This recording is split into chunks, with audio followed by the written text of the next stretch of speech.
Hello, kart racing fans. Welcome to the March 2022 Phoenix K1 Speed GP Challenge League Night Race. That's multiple ways to say it, but whatever.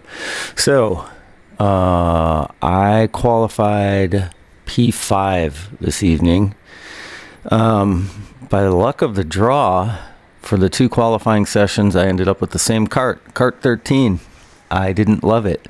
I had a 26.2 for a fast lap in the first qualifying session and was able to bring it down to a 26 flat in the second, so I was somewhat happy with that. I would have preferred to get a different kart, but you know what? That's a crapshoot. So even though the karts are all supposed to be equal, they are the same kart. I'm sure the experience of the karts smashing into walls and whatnot, and probably battery usage, they're not all equal by this point. I don't know how old these karts are, but they're old. Grid start again this evening, so that's what's happening here. We do a quick out lap. Everybody tries to warm up their tires. Not sure if that has any real effect or not, because by the time we slow down for this grid start, who knows? Also, in that corner where the garage doors are, you can kind of see off in the distance on the left there. They open those doors when the weather is cooler, and I don't know if I love it. It seems to cool off the surface, and you have a lot less grip back there for that hairpin where you really, that's the main braking zone. But whatever, it is what it is for everybody.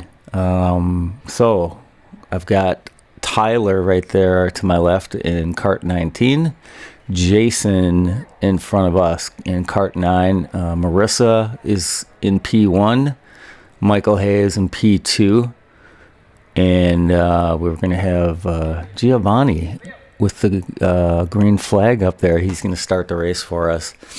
And then I want to say thanks to Tyler for giving me his footage. I tried to look at cutting it in and out, but I didn't know what I was doing. So I'm going to start with this picture-in-picture here. And here's Giovanni with the start. Good, clean start for everybody. Like, really clean. Tyler dives inside there, gets past Jason. I think Jason had like a 25.7. And he felt like he out-qualified himself, so he seemed a little nervous to be in the mix with the faster drivers, but I thought he did fine. I think, if you can qualify that fast, that's where you should be. And then if you haven't really raced with faster drivers or been in the mix like this, the only way to really deal with it is to do it and get that experience.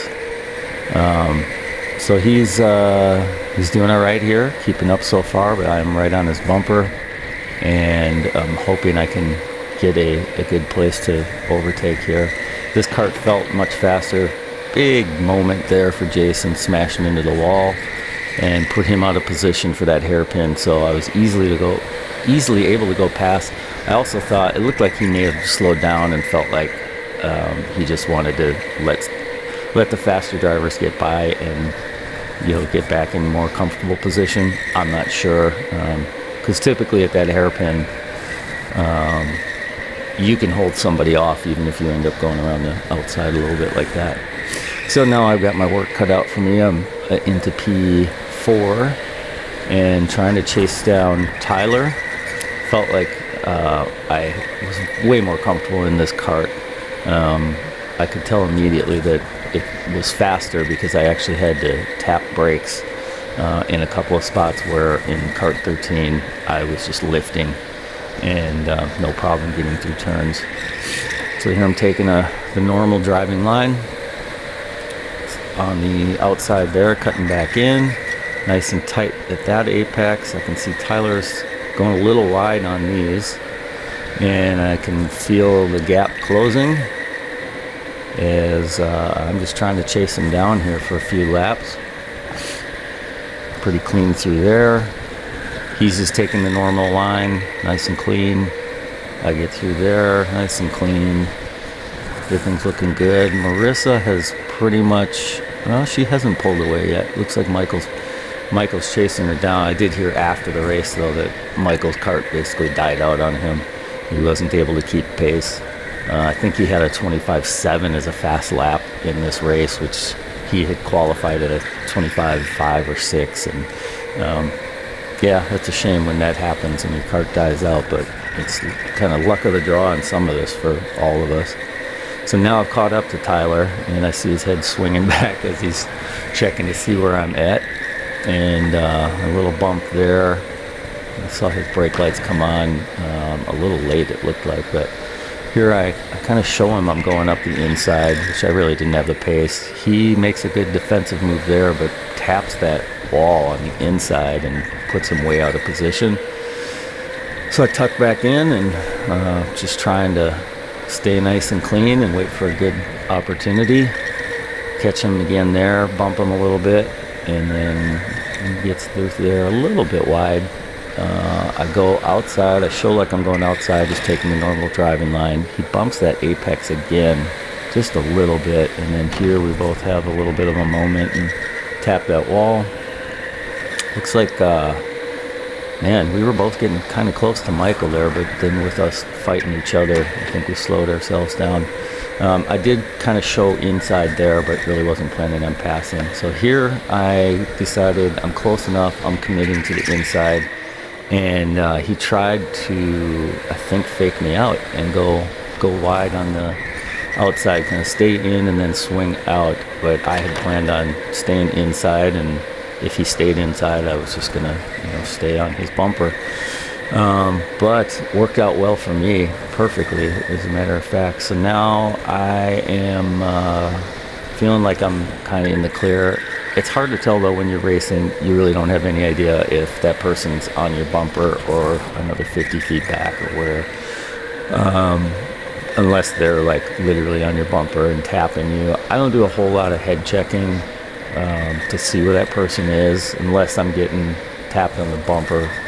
This track is just so narrow that there's not too many places somebody can try to sneak in. That, to me, is probably the best opportunity for overtaking, is the end of that hairpin. So if somebody comes inside and, if they've got the pace, I'm going to leave them room. But even if you do, it's really tough to come out of there and maintain that position unless someone screws up or is, just makes a stellar overtake.